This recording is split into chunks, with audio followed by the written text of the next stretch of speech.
শেখ মহসিন আপনাকে যুক্ত করা হয়েছে। বলেন, কথা বলেন। আ জি, আমার কথা কি শোনা যাচ্ছে? হ্যাঁ, কথা শোনা যাচ্ছে। বলেন। আ সর্বপ্রথম বলব আপনি ভালো আছেন? হ্যাঁ, আমি ভালো আছি। আশা করি আপনিও ভালো। বলেন তাহলে। আ আমি হচ্ছে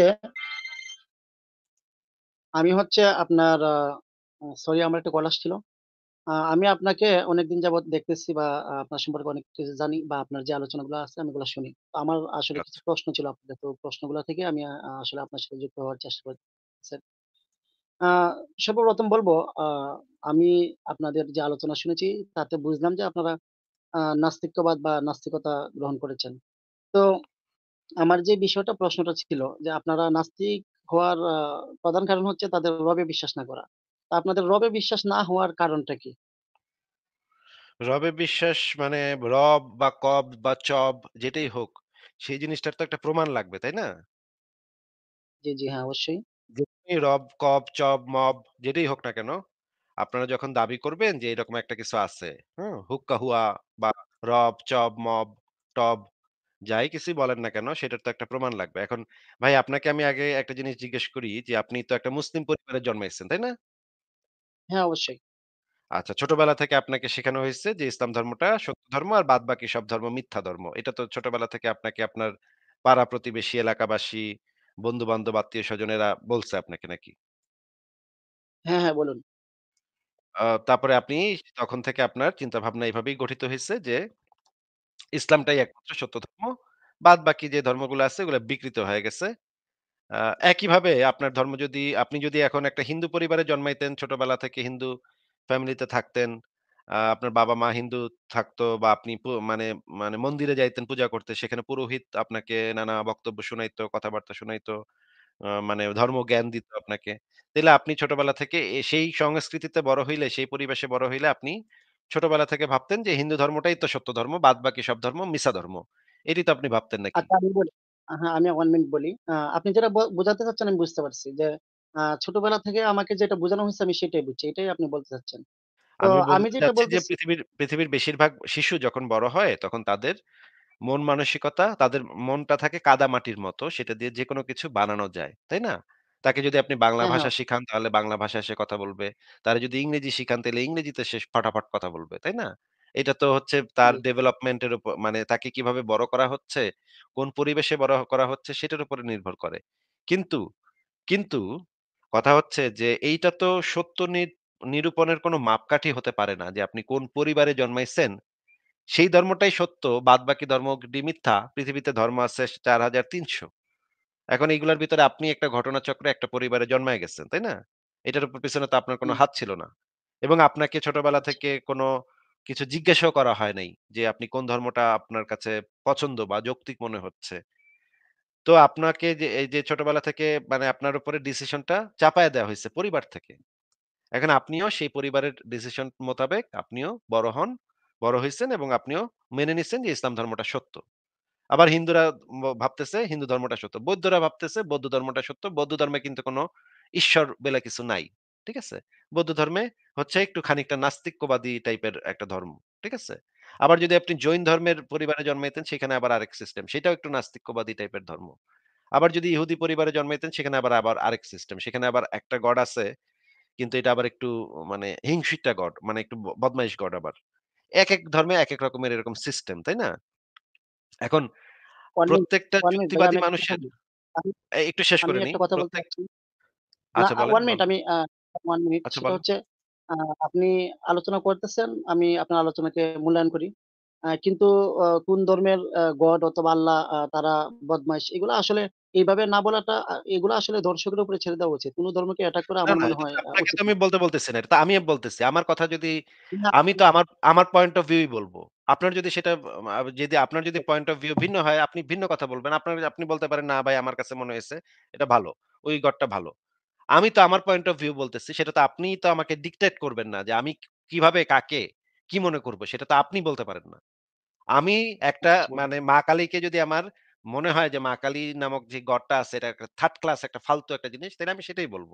আপনি তো আমাকে আমার কিভাবে বলা উচিত এটা আপনি ডিসাইড করবেন না তো। এটা আমি ডিসাইড করব। আমি কিভাবে কথা বলবো, কোন গডকে আমি কি মনে করব সেটা আমি ডিসাইড করব। এটা আমি যেটা মনে করব সেটা আমি বলব।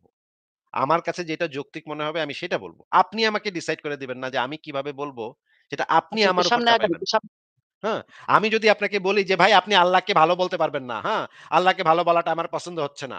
হ্যাঁ? আল্লাহকে লুচ্চা বলতে হবে। আল্লাহকে আপনার লুচ্চা বলতে হবে। এটা যদি আমি আপনার উপরে চাপাইয়া ভাইয়া দেই, আপনি কি আমার আমার কথা শুনবেন? হ্যাঁ, জনাব আপনি একটু সামনে আগান। সামনে আগান। আপনি আমি আমার বুঝতে পারছি কথা আপনি সামনে শুনবেন? আগান। আপনি আমার কথা কি শুনবেন? আপনি আমার কথা মেনে নিবেন? যে আমার যদি আপনি আল্লাহকে ভালো বলতেছেন এটা আমার পছন্দ না। আমি যদি আপনাকে বলি যে আপনি আল্লাহকে একজন ধর্ষক হিসেবে বলতে হবে। তাহলে আপনি আমার কথা শুনবেন? শুনবেন না তো। তাহলে আপনার কথা আমি কেন শুনতে যাব? যে আমি কি আমি ইহুদিদের ধর্ম সম্পর্কে আমার কি ধারণা সেটা আমার ধারণা। এটা আমি বলব। আপনার কথা মত তো আমি বলব না। তাই না? আচ্ছা আপনার এখানে হচ্ছে মত এখানে আপনি হচ্ছে বলতে পারেন। আপনার মত আপনি বলতে পারেন। আপনার মত বলতে পারেন, "ভাই আমার কাছে মনে হইছে ইহুদি ধর্মটা বা এরকম, ইসলাম ধর্মটা আল্লাহ এরকম, মা কালী এরকম, শিব এরকম।" এটা আপনার মত আপনি বলতে পারেন। কিন্তু আপনার মতটা তো আপনার। আমার মত তো আমার। আমি কিভাবে বলব এটা আপনি কিভাবে ডিসাইড করেন? সেটা তো আপনার ডিসিশন এর ব্যাপার না। আচ্ছা ঠিক আছে আপনি সামনে আগান। সামনে আগান বুঝতে পারছি আমি বলেন। হ্যাঁ, এই যে মানে একেকটা ধর্মের একেকটা উৎকট দেবদেবী আছে। একেকটা বদমাইশ, একটা লুচ্চা যে মানে ধরেন গ্রিসের যে দেবতা ছিল জিউস, এটা তো লুচ্চা নাম্বার 1। এটা জায়গায় জায়গায় ঢুইকা পড়তো, রানীদের বেডরুমে ঢুইকা পইড়া তাদের সাথে সেক্স কইরা বাচ্চা পয়দা করে ফেলাইতো। একটা লুচ্চা নাম্বার 1। হিন্দুদের ধর্মগ্রন্থে আবার কৃষ্ণ আছে সেটা আরেকটা লুচ্চা। হ্যাঁ, এই রকমের যে ধর্মগুলা আছে, আপনি যেই একটা পরিবারে জন্মায় গেছেন, ঘটনাচক্রে একটা পরিবারে জন্মায় গেছেন, আপনি তো ডিসাইড করেন নাই যে কোন ধর্মটা আমি বাইছে নিবো। আপনাকে কেউ সেই সুযোগটা দেয়ও নাই। এখন যারা হচ্ছে গিয়ে একটা ধর্মের পরিবারে জন্মায়ে যুক্তি দিয়ে চিন্তা ভাবনা করে যে, আচ্ছা আমি তো এই ধর্মের একটা পরিবারে জন্মায় গেছি। এখন আমার তো উচিত একজন চিন্তাশীল মানুষ হিসেবে, একজন যুক্তিবাদী মানুষ হিসেবে আমার উচিত যাচাই করে দেখা যে আমার ধর্মটা আসলেই সত্য কিনা বা অন্য কোনো ধর্ম সত্য কিনা। এমনও হইতে পারে যে হিন্দু ধর্মটা সত্য কিন্তু আমি ঘটনাচক্রে জন্মায় গেছি মুসলিম পরিবারে। আবার এমনও হইতে পারে আমি ইহুদি ধর্মটা সত্য আমি ঘটনাচক্রে জন্মায় গেছি বৌদ্ধ পরিবারে। এরকম তো হইতেই পারে। এই কারণে প্রত্যেকটা যুক্তিবাদী মানুষের উচিত যাচাই করে দেখা যে আসলে কোনো একটা ধর্ম সত্য নাকি সব ধর্মই মিথ্যা নাকি অমুক ধর্মটা সত্য। এটা নিরপেক্ষ একটা অবস্থান থেকে যাচাই করে দেখা। কিন্তু এখানে সমস্যাটা হচ্ছে আমরা যেই ছোটবেলা থেকে যেই পরিবেশে বড় হই, যেই পরিবারে বড় হই, সেইটার সম্পর্কে একটা পক্ষপাত আমাদের মনের ভেতরে সবসময় থেকে যায়। এটা খুব স্বাভাবিক একটা মানুষের একটা সাইকোলজি। এটা কি আপনি জানেন যে মা মা প্রত্যেক মানুষের যে একটা মনের ভেতরে একটা অজান্তেই একটা পক্ষপাত থাকে একটা ধর্মের প্রতি। এটা কি আপনি জানেন ভাই? হ্যাঁ, সেটা অবশ্যই যে সে যেই সমাজে বড় হয় সেই সমাজের একটা চিন্তাধারা তার ভিতরে থাকে সবসময়। হ্যাঁ, ধরেন আপনি মুসলিম পরিবারে জন্মাইছেন, আপনার কিন্তু মুসলিম ইসলামের প্রতি মনের ভিতরে একটা পক্ষপাত কেমন যেন একটা পক্ষপাত চইলেই আসে। আবার যদি আপনি হিন্দু পরিবারে জন্মাইতেন তাইলে দেখতেন যে কৃষ্ণের মূর্তিটা দেখলে আপনার মনের ভিতরে কত শান্তি ভাব হয়। হ্যাঁ? তখন মূর্তি পূজা আপনার কাছে খুব ভালো লাগে। আপনার কাছে মনে হয় শিবের মূর্তিটা কত ভালো, কত সুন্দর। মুসলমানরা কেন এই শিবের মূর্তিটাকে পূজা করে না? এরকম একটা মানে মনের ভিতর থেকেই একটা জিনিস চইলা আসে। এখন এইটা হচ্ছে একটা অন্তরায়। নিরপেক্ষভাবে চিন্তাভাবনা করার ক্ষেত্রে এই ধরনের পক্ষপাত এটা হচ্ছে একটা অন্তরায় হয়ে দাঁড়ায়। অন্তরায় মানে তো বুঝেন নাকি ভাই? বুঝতে পারছি। হ্যাঁ, বলেন। তো আমরা যেটা একটা বলি বাধা যে হয়ে দাঁড়ায়। বাধা হয়ে দাঁড়ায়, হ্যাঁ। আমরা যেটা বলি যে আপনার নিরপেক্ষ একটা আপনি যদি একজন বিচারকের অবস্থানে যান, তাহলে কখনো আপনি যদি আপনার নিজের সন্তান আপন মানে ছেলে যদি মানে ধর্ষণ মামলায় আসে, তখন কিন্তু আপনি সঠিক বিচারটা করতে পারবেন না। কারণ সেখানে আপনার পিতৃত্ব, আপনার পিতার ভালোবাসা সেখানে বাধা হয়ে দাঁড়াবে। পক্ষপাত তৈরি হবে। একইভাবে আপনি যখন একটা ধর্মকে যাচাই করবেন, তখন আপনার যদি বাপ-দাদার ধর্ম সেটা হয় এবং আপনার যদি তার প্রতি একটা পক্ষপাত থাকে, তাহলে আপনি সঠিকভাবে, নিরপেক্ষভাবে যাচাইটা করতে পারবেন না। এই কারণে প্রত্যেক মানুষেরই উচিত নিরপেক্ষ একটা অবস্থানে গিয়ে প্রত্যেকটা ধর্মকে সমান সুযোগ দিয়ে, সমান দিয়ে যাচাই করে দেখা। একই ঘটনা আচ্ছা আমার ক্ষেত্রে এতক্ষণ ঘটছে। আপনি যেটা বললেন একই ঘটনা আমার আসাদ ভাই, ক্ষেত্রেও ঘটছে। আমি একটা মুসলিম পরিবারে জন্মেছিলাম। আমি অত্যন্ত ইমানদার মুসলমান ছিলাম। নামাজ পড়তাম, রোজা রাখতাম। ইসলামের সমস্ত কিছু নবীর আদর্শে জীবন দিয়ে দেওয়ার কথাও ভাবছিলাম আমি। যে নবীর ইজ্জত রক্ষা করতে আমার যদি শেষ রক্তবিন্দু উজাড় করে দিতে হয় আমি সেটাও করে দিব। এত ভালোবাসতাম নবীকে। পরে আমি ভাবলাম যে আচ্ছা, আমি একটু যাচাই করে দেখি। কারণ যুক্তি দিয়ে যাচাই করে দেখতে হবে তো জিনিসটাকে। হ্যাঁ? পরে আমি কোরআন এবং হাদিস, তাফসির, সিরাত এগুলা সবকিছু পড়া শুরু করলাম। আমি বাইবেলও পড়লাম, আমি ত্রিপিটকও পড়লাম, আমি ভগবদ্গীতাও পড়লাম। আমি আরো ধর্মগ্রন্থগুলো পড়ে দেখলাম কিছু। যেগুলা আমি হাতের কাছে পাইছি আরকি। তখন বয়স কম ছিল, তখন হাতের কাছে যা পাইছি আমি পড়ে দেখছি। সবগুলা পড়ার পর আমি বুঝতে পারলাম যে সব ধর্মই আসলে বেসিক বিষয়টা হচ্ছে ওরা হচ্ছে মিথ্যা কথা বলে। মিথ্যা কথা বলে মানুষকে ভয়ভীতি দেখায়, লোভ লালসা দেখায়, মানুষকে করে, কন্ট্রোল করে এক ধরনের, হ্যাঁ? এবং অন্ধবিশ্বাসের জন্ম দেয়। এই জিনিসটা বোঝার পরে আমি ধর্মটা ত্যাগ করলাম। আমি এখন একজন নাস্তিক। নাস্তিক মানে হচ্ছে সে যারা ধর্মকে এই যে ঈশ্বরের যে ধারণা, কনসেপ্ট এটাকে ত্যাগ করে। এবং আমি খুঁজে দেখছি যে ইসলামে যে আল্লাহ আছে বা ঈশ্বর আছে এরকম কোন প্রমাণ আছে কিনা। এখন পর্যন্ত আমি এরকম কিছু পাই নাই যে ধার্মিকরা এরকম একটা প্রমাণ দিতে পারছে যে তাদের রব বা গড এগুলো আছে। এরকম কিছু পাইনি। যদি আপনি আমাকে আচ্ছা, প্রমাণ দিতে পারেন আচ্ছা, তখন অবশ্যই আমি মানব। যদি প্রমাণ দিতে না পারেন কেন আচ্ছা, মানব? ততক্ষণ পর্যন্ত নাস্তিক। আচ্ছা, হ্যাঁ, আচ্ছা, আমি বলেন। বলি। আ আমি বলি, আপনি কথা বলছেন ইনশাআল্লাহ শুনছি আমি। তো বিষয়টা হচ্ছে দেখেন, আ একটা আমি আমি যতটুকু নাস্তিকতা সম্পর্কে পড়াশোনা করছি যে সম্ভবত ৮০০ শতাব্দী এর দিকে হচ্ছে নাস্তিকতার শুরুটা। তো না, না, তার ভুল আগে ভুল ভুল মানুষের করেছেন, ভুল করেছেন, ভুল করেছেন ভাই। কিছুই পড়েন নাই তাইলে ভাই। ৮০০ শতকের কি বলেন এই সমস্ত? কোথায় পাইছেন এই সমস্ত? ভাই এপিকুরাস নামক একজন প্রাচীন গ্রিসের একজন দার্শনিক ছিলেন, হ্যাঁ? তিনি প্রবলেম অফ ইভিল দিছেন। Problem of evil. এপিকুরাস নাম লিখে সার্চ করেন গিয়ে, ঠিক আছে? গৌতম বুদ্ধ ২৫০০ বছর আগের মানুষ আজ থেকে, ঠিক আছে? গৌতম বুদ্ধ, জৈন ধর্ম, চারবাক প্রাচীন ভারতের চারবাকরা। চারবাকরা কি দর্শন দিয়ে গেছে সেটা পড়েন ভাই, হ্যাঁ? হাজার বছর আগে। কোথা থেকে এই সমস্ত পাইছেন ভাই? আচ্ছা, আচ্ছা। ৮০০ তো ৮০০ আপনার মতে বছর। নাস্তিকতার যে একটা ধারণা, এই ধারণাটা কত শতাব্দী বা কত সাল থেকে আসছে এটা? ২,৫০০-৩,০০০ বছর আগে থেকে মানুষ অনেক বহু মানুষ আছে যারা এই নাস্তিক। আ বিজ্ঞান কি বলে যে এই পৃথিবী কত বছর আগে আ মানে এই পৃথিবীতে প্রাণ সঞ্চয় হইছে অথবা মানুষের যে সঞ্চয় হইছে এগুলা কত বছর আগে বিজ্ঞান প্রাণ সঞ্চার হইছে তো মানে পৃথিবীর বয়স তো ৪.53 বিলিয়ন বছর পৃথিবী নামক গ্রহটার। আর প্রাণের তো উৎপত্তি প্রাণ মানে সঞ্চয়ের যে মানুষের উৎপত্তি প্রাণের উৎপত্তি বলতেছেন নাকি মানুষের উৎপত্তি বলতেছেন? মানুষের যেটা বলতেছে আরকি মানুষের। মানুষ বলতে আপনি কি বোঝাচ্ছেন? হোমো সেপিয়েন্স বোঝাচ্ছেন? নাকি জেনারেলি মানুষ বলতে বোঝাচ্ছেন যে ওই যে এপ থেকে মানে যেই মানুষ বলতে যে একটা হ্যাঁ, বলেন, বলেন। এই জিনিসটা কত আ মানে কোন সময় মানে থেকে শুরু মানে হইছে? মানুষ বলতে কি বোঝাচ্ছেন? প্রাণটা নিয়ানডারথালদেরকে কি আপনি মানুষ হিসেবে গণ্য করতেছেন নাকি এটা জিজ্ঞেস করতেছি? নিয়ানডারথাল বলে যে এক দেখেন ধরনের আমি মানুষ ছিল এটা জানেন আপনি? আ সেটা সম্পর্কে হয়তোবা আমি পড়ি নাই। তো বিষয়টা হচ্ছে আমি মানুষ না, এরকম সাধারণ জেনারেলি যে মানুষ, এই মানুষ আসলে কত বছর আগে শুরু হয়েছিল? মানে হোমো সেপিয়েন্স মানুষের কথা বলছেন নাকি? হ্যাঁ, হ্যাঁ, হ্যাঁ, হ্যাঁ, হ্যাঁ। আচ্ছা। এই হোমো সেপিয়েন্স মানুষ হচ্ছে গিয়ে প্রায় কয়েক লক্ষ বছর হয়েছে। এই কয়েক তাদের লক্ষ ইভলভ বছর। হয়েছে কয়েক লক্ষ বছর হয়েছে। এবং আপনি যদি প্রাচীন পৃথিবীর ইতিহাস পড়েন কিভাবে মানুষের ভিতরে মানুষ যখন মানে ছিল, গুহায় বসবাস করত বা শিকারী ছিল। যারা গুহাতে হুম, বসবাস করত, গুহাতে আশ্রয় নিত, তাদের ভিতরে ধর্মগুলা ডেভেলপ করেছে কিভাবে? সেই জিনিসগুলা হিস্ট্রি যদি পড়েন, আ তাহলে আপনি দেখতে পাবেন যে মানুষের ভিতরে আত্মা নামক ধারণাটার সূচনা হয়েছে কিভাবে? অন্ধকারের প্রতি ভয়, তারপর বন্য পশু-পাখির প্রতি ভীতি, এইগুলা থেকে মানুষ যখন আস্তে আস্তে তাদের মৃতদেহটাকে কবর দেয়া শুরু করে, সেই জিনিসগুলা যদি আপনি আচ্ছা, পড়েন এটা সর্বপ্রাণবাদ। এখন যেগুলো বলতেছেন এগুলো আউট টপিক। এগুলা হচ্ছে আমার আলোচনার বিষয় না। আমি আপনাকে না, জিজ্ঞেস না। করছিলাম আমি যে আপনাকে আসলে আমি আপনাকে আমি আপনাকে বলছি এগুলা কারণ হচ্ছে এই যে ধর্মের উৎপত্তি, সর্বপ্রাণবাদ, মহাপ্রাণবাদ এগুলা অনেক পুরনো যেগুলা মানুষের অজ্ঞতা থেকে জন্ম নিয়েছিল। মানুষ প্রাচীনকালে অজ্ঞ ছিল। অনেক কিছু তাদের জানা ছিল না। হুম?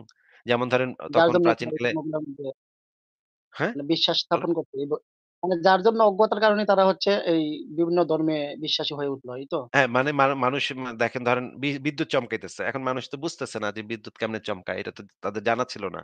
তারা ভাবতো কি নিশ্চয়ই মেঘের উপরে ২ টা আ দৈত্য পিটাপিটি করতেছে, হ্যাঁ? বা দেবতা আর দৈত্য এরা পিটাপিটি করতেছে। এই রকমের ধারণা কল্পনা তারা করত। নইলে এই যে ঘো করে শব্দ হয় একটা, হুম?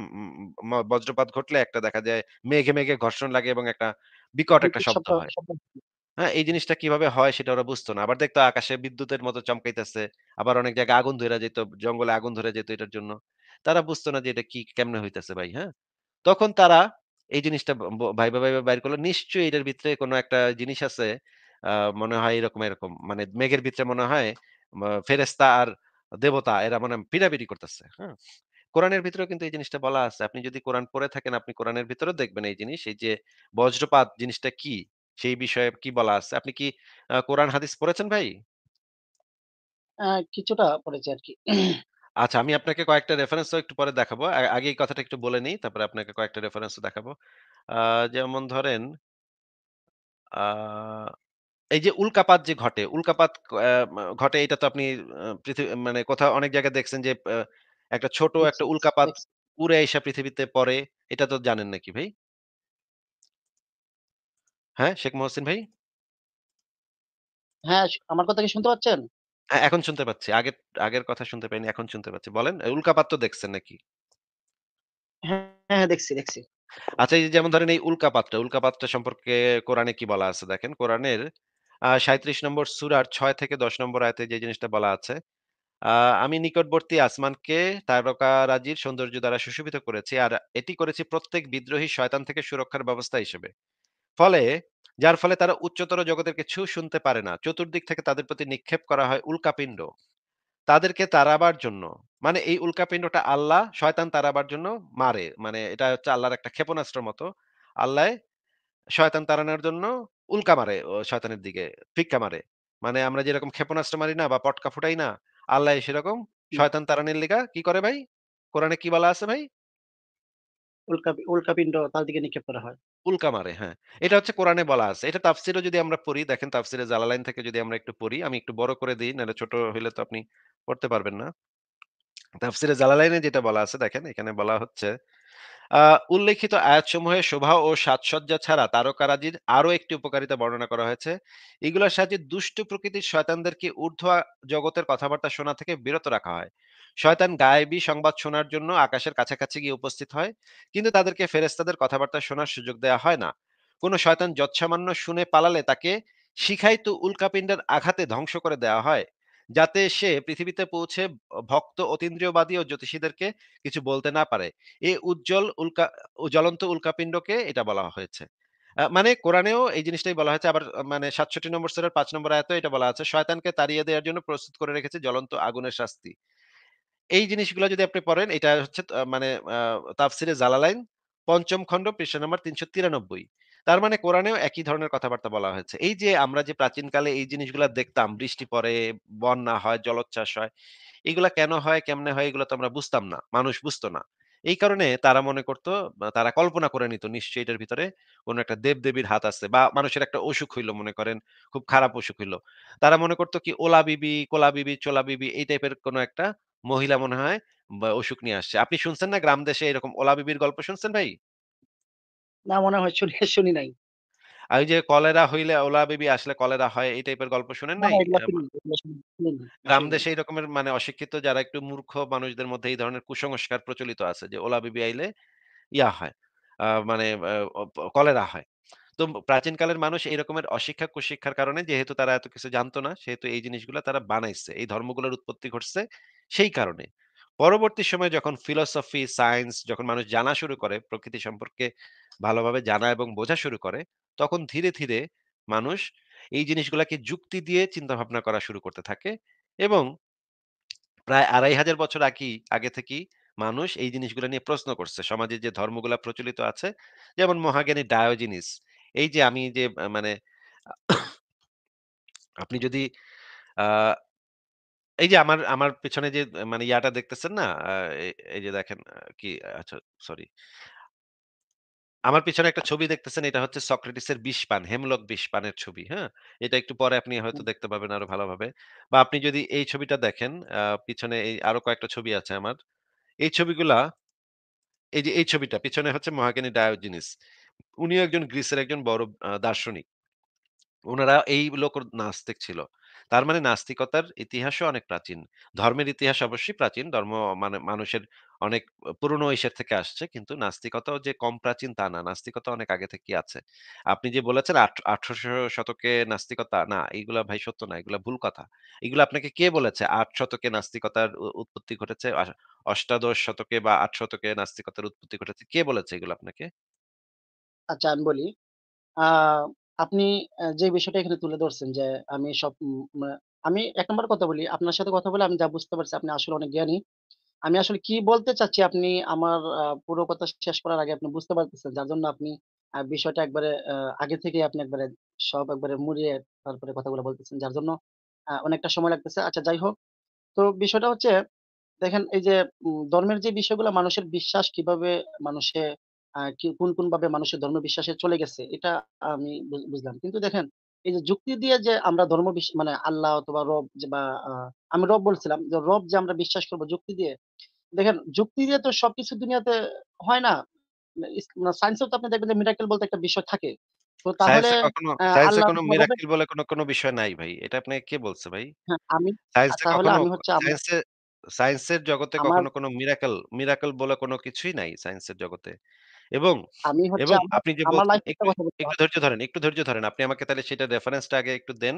আপনি যে দাবিটা এইমাত্র করলেন যে সায়েন্সের জগতে মিরাকেল স্বীকার করা হয়। এইটার কি কোনো রেফারেন্স আপনার কাছে আছে? নাকি এটা জাস্ট আপনার মনে হইছে দেখুন এই কথাটা? হুজুর গো হ্যাঁ, ওয়াজ আমি শুইনা বলি। আপনি একটু প্রশ্নটা আগে শুনে নেন। প্রশ্নটা শুনে নেন।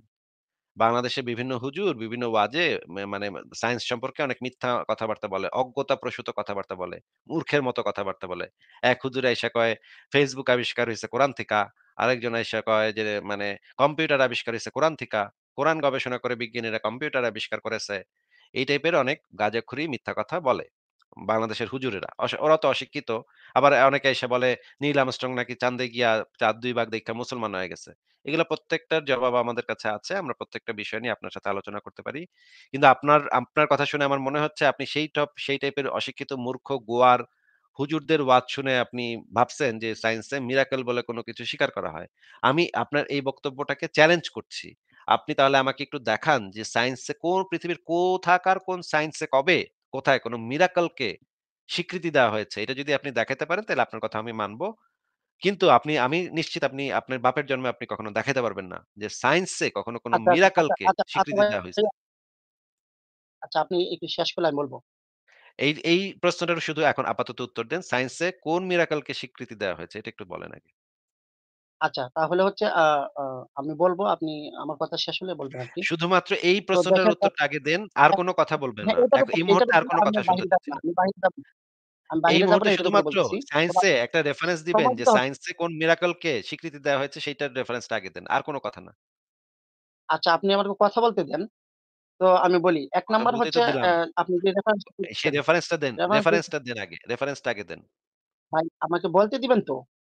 ১ নাম্বার হচ্ছে বলতেই তো আমার দিচ্ছি। একজন পরিচিত যিনি হচ্ছে এই পরিচিত অমুক-তমুক কে কি বলছে সেটা না। রেফারেন্স মানে হচ্ছে একটা সায়েন্টিফিক জার্নাল থেকে আপনি আমি দেখাবেন। বুঝতে পারছি আপনার রেফারেন্সটা আমি দিব। শেখ আমার মহসিন কথা ভাই শেষ দিতে দিবেন তো আমার আপনি? কথা শুনে নেন। আপনার পরিচিত কে কি আছে না আছে সেটা আপনি পরে বইলেন। আপনাকে এই মুহূর্তে আপনাকে জিজ্ঞেস করছি, আপনি যদি না থাকে বলবেন এরকম কোন রেফারেন্স আমার কাছে নাই ভাই। এইটা আচ্ছা বললেই হবে। কথা সায়েন্স কি পেঁচায়েন না। এখন এই সময় এসে আপনি আমাকে কোন সায়েন্স প্রশ্ন কি করেন না। আপনি আমাকে কোন প্রশ্ন করেন না। আপনার কাছে আমি একটা রেফারেন্স যখন চাচ্ছি তখন আমাকে পাল্টা প্রশ্ন করবেন না আপনি। আপনার কাছে কি কোন ভাই আমাকে তো সায়েন্টিফিক প্রশ্নটা শুনে আমাকে নেন। প্রশ্নটা শুনে নেন। প্রশ্ন শোনেন আগে। প্রশ্ন আমি কি করছি আগে ভালো করে শোনেন, বোঝেন, তারপর কথা বলেন। আপনার যে কথা বললেই যে আপনি জিতছেন এটার কোনো মানে মানে এরকম কোনো বিধান নাই যে আপনি কথার পিঠে কথা বলতে পারলে আমি জিতছি ভাই, হ্যাঁ? কথার নাস্তিকের কথার পিঠে তো কথা কয়া গেছি তো ভাই। পারি আর না পারি কথা তো বইলা গেছি ভাই। এইটা করলেই যে আপনি জিতবেন তা না ভাই। আপনাকে আমি জিজ্ঞেস করেছি যে আপনার কাছে কোনো সায়েন্টিফিক রিসার্চ আর্টিকেল আছে? যেখানে কোনো একটা সায়েন্টিস্ট বা কোনো একটা সায়েন্টিফিক অর্গানাইজেশন, সায়েন্সের কোনো অর্গানাইজেশন এই রকমের কথা বলেছে যে আমরা এই মিরাকলটাকে আমরা স্বীকৃতি দিলাম, এই মিরাকলটাকে আমরা মেনে নিয়েছি। এই রকমের কোনো ওয়েবসাইটের লিংক আমাকে দেখাইতে পারবেন? তাহলে আমি স্ক্রিনে এনে সেই ওয়েবসাইটের লিংকটা সবাইকে দেখাবো যে হ্যাঁ, অমুক সায়েন্টিফিক সংস্থা এই মিরাকলকে স্বীকৃতি দিয়েছে। এরকম কি দেখাতে পারবেন? আ আপনি যদি আমাকে বলতে দেন তাহলে বলব। আপনি যদি কথা আটকিয়ে দেন তাহলে তো বলা যাবে না। অন্য কোনো কথা না। আপনাকে যেটা জিজ্ঞেস করেছি হ্যাঁ বা না এই নাতেই বিষয়ে উত্তর দেয়া বলুন। যায়। বলেন। আমি এই হ্যাঁ বা টপিকের নাতেই উপর বলা যদি যায়। উপরে বলব। আপনার কাছে কি এরকমের হ্যাঁ বা কোনো না তো রিসার্চ বলা আর্টিকেল যায় না। আছে? কিছু আগে বিষয়ের উপর আপনি থাকে। আগে আপনি হ্যাঁ না বলেন, তারপর যদি কিছু আপনার বিষয়ের ব্যাখ্যা উপর করার জন্য থাকে পরে এমন। সময় লাগে, কথা শুনে নেন। পরে যদি ব্যাখ্যা করার জন্য পরে সময় দরকার হয়, পরে সময় নিয়েন। আগে হ্যাঁ নাতে উত্তরটা দিয়ে নেন। পরে আপনি ব্যাখ্যাটা কইরেন। পরে বইলেন যে, "ভাই আমাকে এটা হ্যাঁ নাটা একটু ব্যাখ্যা করার সময় দিতে হবে। তখন আমি না হয় সময় দিব।" আগে হ্যাঁ নাটা বলেন। আপনার কাছে আছে নাকি নাই? এইভাবে তো কোনো আলোচনা করা যায় না। হ্যাঁ, না তে কোনো উত্তর দেওয়া যায় বলেন? আমি যদি আপনাকে হ্যাঁ, না তে জিজ্ঞেস করি অনেক যে ভাই আচ্ছা ভাই, আ আচ্ছা ভাই আমি আপনাকে আপনি আমাকে কয়েকটা প্রশ্ন করেন তো যেটাতে হ্যাঁ, না তে উত্তর দেয়া যায়? হ্যাঁ, না তে উত্তর দেওয়া যায় এমন প্রশ্ন অনেক আছে। যেমন আপনি খাওয়া-দাওয়া করছেন? হ্যাঁ, খাইছি। আপনি হ্যাঁ, খাইছি। কালকে ঘুমাইছেন? হ্যাঁ, ঘুমাইছি। এখন যদি হ্যাঁ, আমি ঘুমাইছি। জিজ্ঞেস করি আপনাকে এমন এমন কোনো প্রশ্নের উত্তর আপনার যদি কাছে আমি একটা জিনিস আপনাকে করি, আছে নাকি নাই? আপনার কাছে এমন একটা রেফারেন্স আছে নাকি নাই? এটা তো হ্যাঁ, না এর উত্তর ভাই। এটা তো আপনার আমি আপনার তেনাপেচানির কাছে প্রশ্ন নাই। মনে করেন সেটা ভাই আপনাকে আমি জিজ্ঞেস করি। আপনি আমাকে জিজ্ঞেস করেন তো বুখারী শরীফের ৩৯৯৯ নম্বর হাদিসটা আমার মনে আছে নাকি এটা আমাকে জিজ্ঞেস করেন তো। এই তো এখন আপনি এটাতে হ্যাঁ, না উত্তর দিবেন, জিজ্ঞেস এই করেন তো?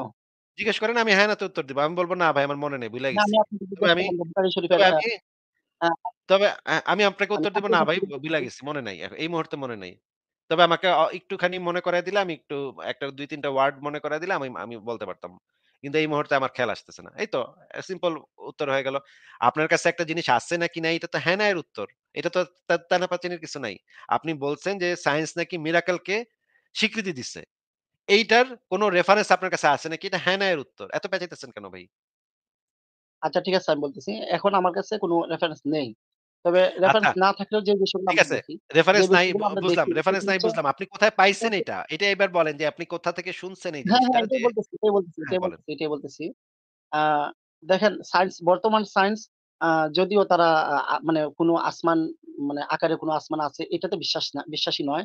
কিন্তু তারা কিন্তু এটাতে বিশ্বাসী যে হয়তোবা পৃথিবীর কোনো একটা সায়েন্স উপগ্রহের কোন কিছুতে কখনো উপগ্রহের মধ্যে বিশ্বাসী না। সায়েন্সে কোন বিশ্বাস বলে কোন কিছু এক্সিস্টই করে না সায়েন্সের জগতে।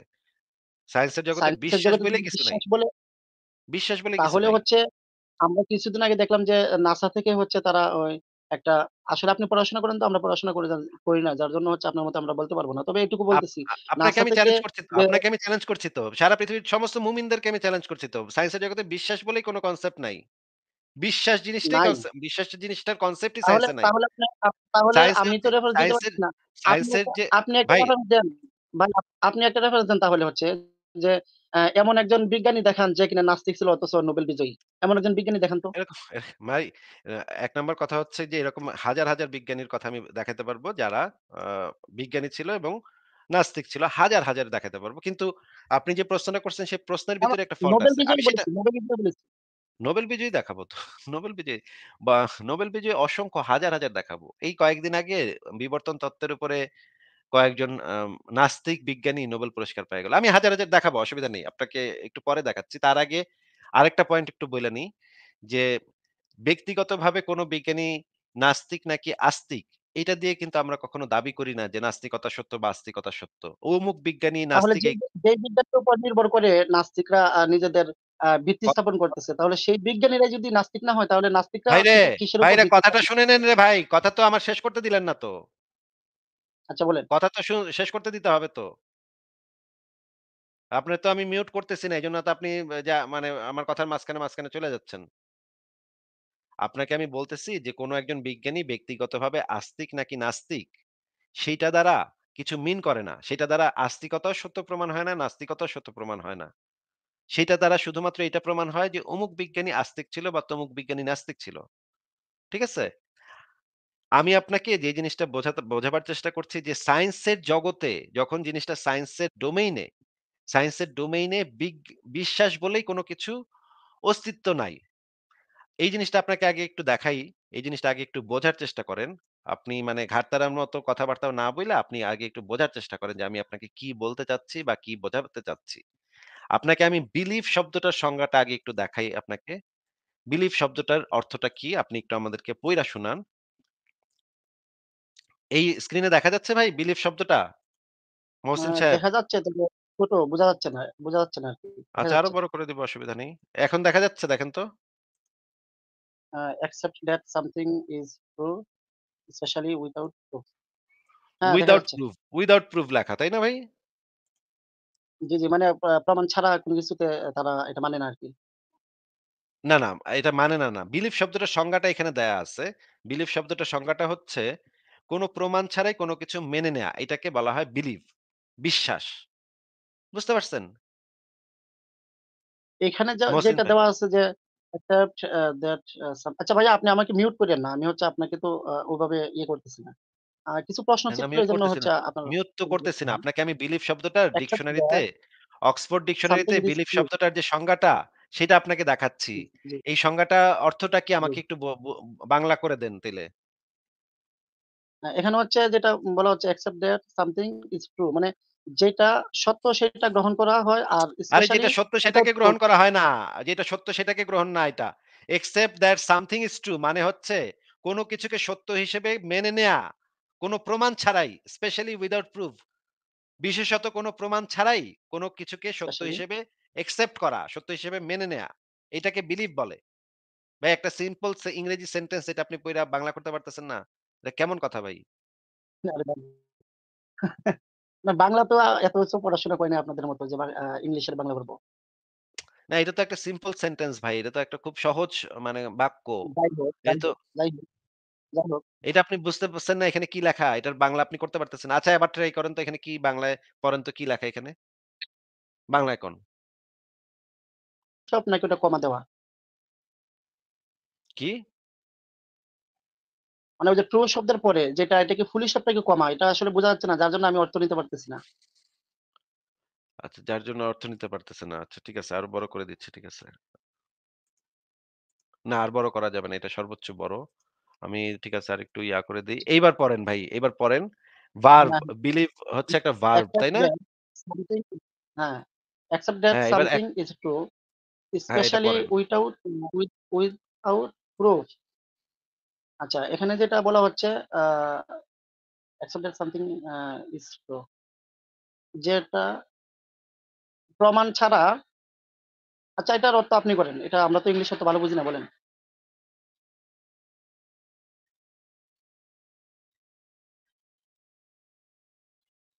হ্যালো আসিফ ভাই লাইনে আছেন?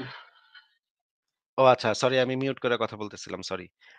এইজন্যই আমি আপনাকে বলেছি যে আ বি আ ঠিক আছে আমি আপনাকে বলে দিচ্ছি এটার বাংলাটা কি হবে। এটা হচ্ছে বিলিভ মানে বিশ্বাস। বিশ্বাস শব্দটার অর্থ হচ্ছে accept that something is true মানে হচ্ছে কোন কিছুকে সত্য হিসেবে মেনে নেয়া, তারপর কমা, এখানে লেখা আছে স্পেশালি উইথআউট প্রুফ মানে বিশেষত কোনো প্রমাণ ছাড়াই কোনো কিছুকে সত্য হিসেবে আপনি যদি মেনে নেন, সেটাকে বিশ্বাস বলা হয়। বুঝতে পারছেন ভাই? আচ্ছা বুঝতে পারছি। বিশ্বাস বিশ্বাস শব্দটার মানে কি তাইলে? মানে প্রমাণ ছাড়া কোনো কিছু মানে মেনে নেওয়া। মেনে নেয়া। এই তো হ্যাঁ, এই তো হইছে। তার মানে বিলিভ শব্দটার মানে আপনাকে আমি এইমাত্র দেখাইলাম। আর বিজ্ঞানের জগতে প্রমাণ ছাড়া কখনো কোনো কিছুকে মেনে নেয়ার কোনো স্কোপ নাই। কারণ বিজ্ঞানের যে পদ্ধতি আচ্ছা ওই লোক চলে গেল দেখেন। এই লোক আবার যদি আসেন তাইলে আপনার সাথে কথা শেষ হোক। আপনি আসেন আবারও। আ আপনার সাথে তো কথা শেষ হইল না। দেখেন মানে মানে বিজ্ঞানে নাকি মিরাকল কে স্বীকৃতি দেওয়া হয়েছে। কি কথাবার্তা উনারা বলেন, কোথা থেকে বলেন আমি তো বুঝি না এগুলা। কোথায় পান এই সমস্ত উদ্ভট কথাবার্তা? উনি তো এখন চলে গেলেন। আচ্ছা আমি ব্যাক স্টেজটা একটু খালি করে দেখি উনি আবার আসেন কিনা।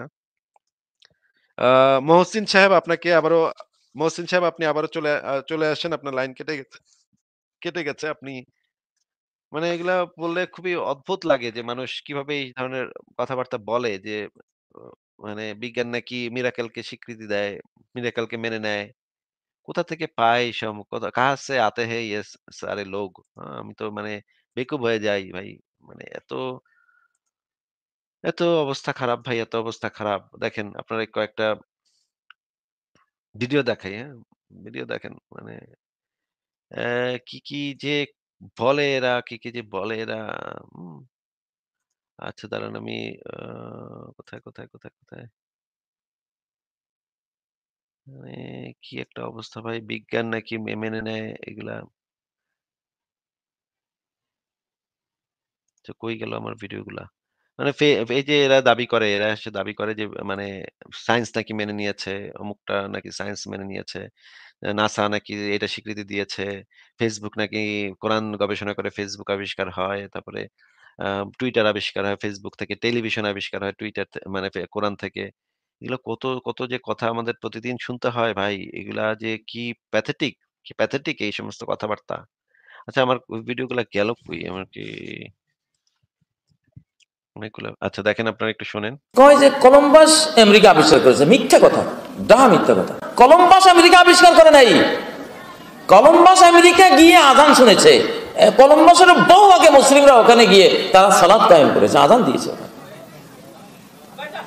কলম্বাস যখন ভারত উপমহাসাগরে সব হারিয়ে ফেলছে, কোন দিকে যাবে কোনো দিশাহারা, তখন সে আলিদ্রিসি, ভূগোলবিদ আলিদ্রিসি তাকে মানচিত্র এঁকে আমেরিকা মহাদেশের দিশা দিয়েছে, সে মানচিত্র ধরে সে ওখানে গেছে। সেটা বাদ দেন, আমেরিকা মহাদেশের কথা কোরআনেই আছে। জুলকারনাইন বাদশাহ সর্বপ্রথম হাত্তা ইযা বালাগা মাগরিবাশ শামস, যখন